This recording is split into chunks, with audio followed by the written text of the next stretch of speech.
नमस्कार,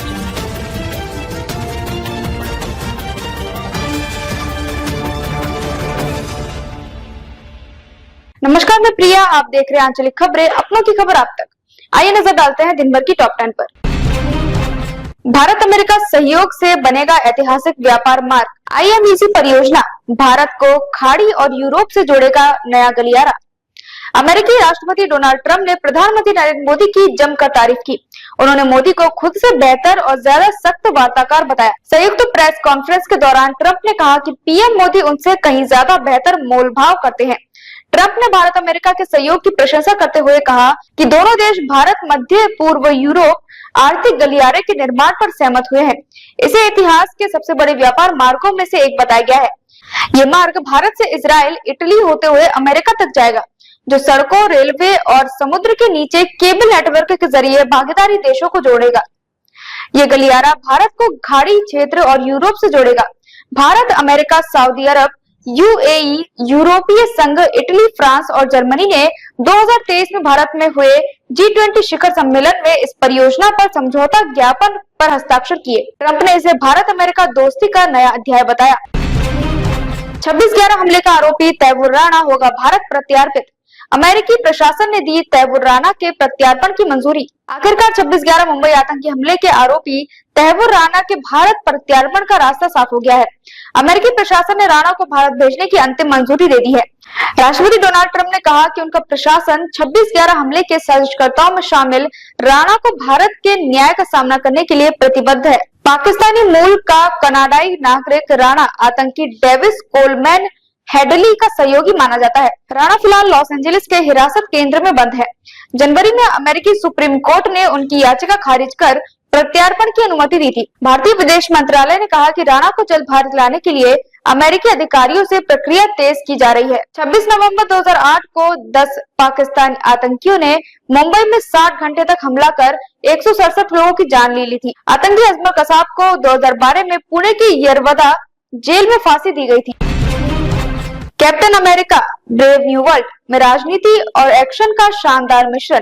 82 साल के हैरिसन फोर्ड का रेड हल्क अवतार बना फिल्म का हाईलाइट। मार्वल सिनेमैटिक यूनिवर्स की नई film captain America brave new world भारतीय दर्शकों के लिए खास है। इस बार फिल्म में भारतीय प्रधानमंत्री को एक शक्तिशाली वैश्विक नेता के रूप में दिखाया गया है। वैश्विक संकट के दौरान अमेरिकी राष्ट्रपति उनसे सलाह लेते और फटकार भी सुनते नजर आते हैं।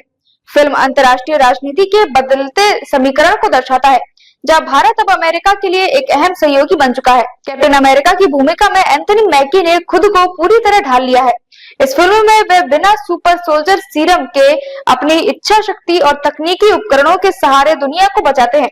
कहानी का विलेन एक वैज्ञानिक है जो लोगों के दिमाग को नियंत्रित करता है। फिल्म में एक्शन और राजनीतिक ड्रामा भरपूर है। 82 साल के हैरिसन फोर्ड का रेड हल्क में बदलना रोमांचक दृश्य है। Captain America brave new world MCU की एक नई पीढ़ी तैयार करने का संकेत देती है। महिला प्रीमियर लीग 5 टीमें 4 शहर, 22 रोमांचक मुकाबले। RCB और गुजरात जायंट्स के बीच होगा लीग का पहला मैच। महिला प्रीमियर लीग के तीसरे सत्र में 5 टीमें 4 शहरों में 22 मुकाबले खेलेगी। पहला मैच गत विजेता रॉयल चैलेंजर्स बेंगलुरु और गुजरात जायंट्स के बीच होगा। स्मृति मंधाना की अगुवाई में RCB लगातार दूसरी ट्रॉफी जीतने की कोशिश करेगी। टीम को सोफी डिवाइन और कैट क्रॉस की कमी खलेगी, लेकिन उनकी जगह हीदर ग्राहम और किम गैरेथ को शामिल किया गया है। टूर्नामेंट के मुकाबले बड़ोदरा, बेंगलुरु, लखनऊ और मुंबई के स्टेडियम में होंगे।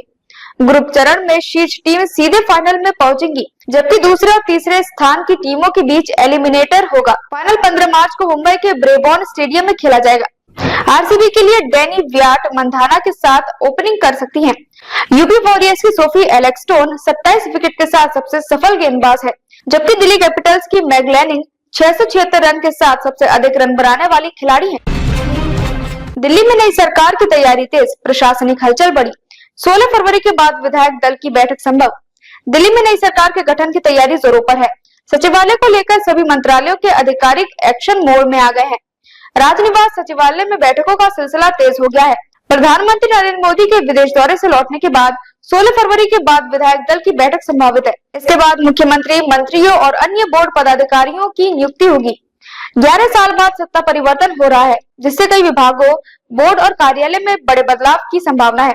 दिल्ली सचिवालय ने खाली पदों की सूची और नियुक्तियों की जानकारी मांगी है, ताकि नियमों के अनुसार प्रक्रिया हो सके। मुख्यमंत्री और मंत्रिमंडल में 7 मंत्री हो सकते हैं। उप मुख्यमंत्री पद पर भी चर्चा जारी है। खादी बोर्ड और पर्यटन मंत्रालय में भी बदलाव संभव है। नई सरकार के 100 दिन का एजेंडा तैयार करने की प्रक्रिया शुरू हो चुकी है।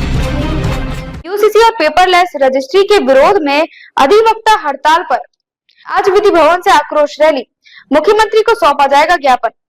यूसीसी और रजिस्ट्री को पेपरलेस करने के फैसले के विरोध में आज अधिवक्ता हड़ताल पर रहेंगे। इसके तहत न्यायालय में बस्ते, टाइपिंग और स्टैंप वेंडर समेत कोई भी काम नहीं होगा।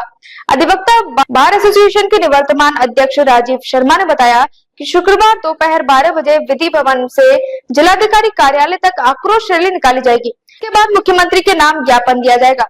उन्होंने कहा कि प्रदेश सरकार द्वारा यूसीसी और रजिस्ट्री को पेपरलेस करने का निर्णय वकीलों के हितों के खिलाफ है। रैली के दौरान सभी अधिवक्ता इसमें शामिल होंगे। शुक्रवार को रजिस्ट्रार कार्यालय के साथ साथ न्यायालय के सभी कार्य ठप रहेंगे। बस्ते, टाइपिंग और स्टैंप वेंडर के कामकाज पर भी पूरी तरह से रोक रहेगी। अधिवक्ताओं का कहना है कि इस फैसले से कई लोगों के रोजगार पर संकट आ जाएगा और कानूनी प्रक्रिया में भी बाधा उत्पन्न होगी। दिल्ली में नई सरकार के बाद मोहल्ला क्लीनिंग की होगी जांच। रिमॉडलिंग की तैयारी, स्वास्थ्य मंत्री ने उठाया मोहल्ला क्लीनिंग पर सवाल। भ्रष्टाचार की जांच होगी तेज। दिल्ली में नई सरकार के गठन के बाद मोहल्ला क्लीनिंग की जांच शुरू होगी। इन क्लीनिंगों को रिमॉडलिंग के तहत फिर से बेहतर स्वास्थ्य सेवाओं के योग्य बनाया जाएगा। केंद्रीय स्वास्थ्य मंत्री जगत प्रकाश नड्डा ने कहा कि आम आदमी पार्टी सरकार ने अब तक मोहल्ला क्लीनिंग के प्रगति रिपोर्ट केंद्र के साथ साझा नहीं की है। इससे मरीजों को कितना लाभ मिला, इसका कोई ठोस आंकड़ा उपलब्ध नहीं है। कई रिपोर्टों में इस मॉडल पर भ्रष्टाचार के आरोप भी सामने आए हैं। ज्ञान भवन के केंद्रीय स्वास्थ्य मंत्रालय ने आम बजट की घोषणाओं पर चर्चा सत्र आयोजित किया। इसमें बताया गया कि 2014 में स्वास्थ्य बजट 36,948 करोड़ रुपए था, जो 2025 में बढ़कर 99,858 करोड़ रुपए पहुंच गया। राष्ट्रीय स्वास्थ्य मिशन के लिए 37,226 करोड़ रुपए आवंटित किए गए हैं। केंद्रीय स्वास्थ्य सचिव पुण्य सलीला श्रीवास्तव ने कहा कि आयुष्मान आरोग्य मंदिर योजना के तहत दिल्ली के 11 जिलों में 12 से अधिक प्रकार की जांचें और दवाएं मुफ्त उपलब्ध हो सकती है। महामंडलेश्वर कल्याणी नंद गिरी पर जानलेवा हमला, 3 शिष्य भी घायल।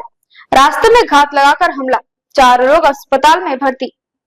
गुरुवार रात संगम लोवर मार्ग पर किन्नर अखाड़े की महामंडलेश्वर कल्याणी नंद गिरी उर्फ छोटी मां पर जानलेवा हमला हुआ। हमले में कल्याणी नंद समेत उनके 3 शिष्य गंभीर रूप से घायल हो गए। सभी को तुरंत महाकुंभ नगर के केंद्रीय अस्पताल में भर्ती कराया गया। पुलिस मामले की जांच में जुट गई है।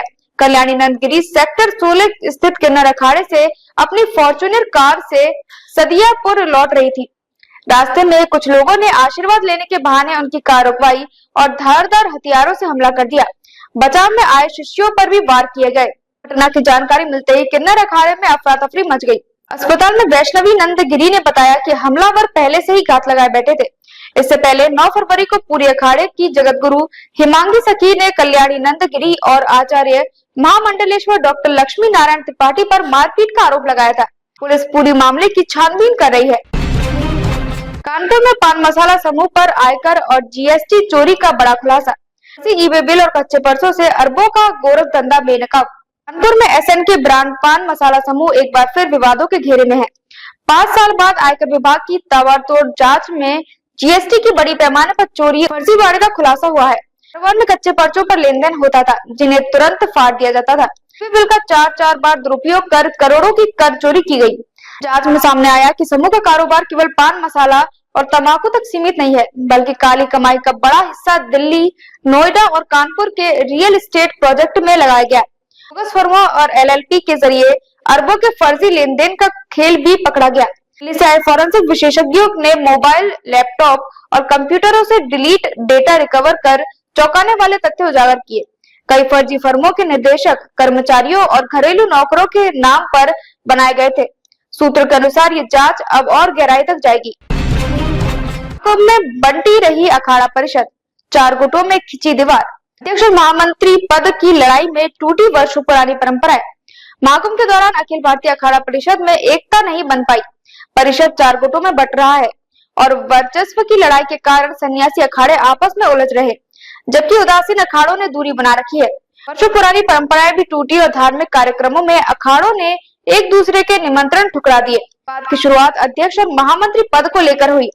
निरंजनी अखाड़े के रविंद्रपुरी और जूना अखाड़े के हरिगिरी को पदाधिकारी बनाए जाने पर अनिर्वाणी अखाड़े ने अनी अखाड़े के साथ मिलकर अलग गुट बना लिया।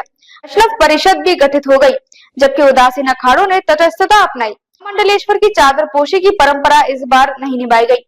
अखाड़े में आपसी संवाद भी नहीं हुआ। परिषद के गठन 1954 के बाद अध्यक्ष पद को लेकर यह विवाद नया नहीं है।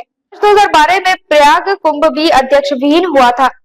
तक के लिए बस इतना ही। देखते रहिए आंचलिक खबरें, अपनों की खबर आप तक।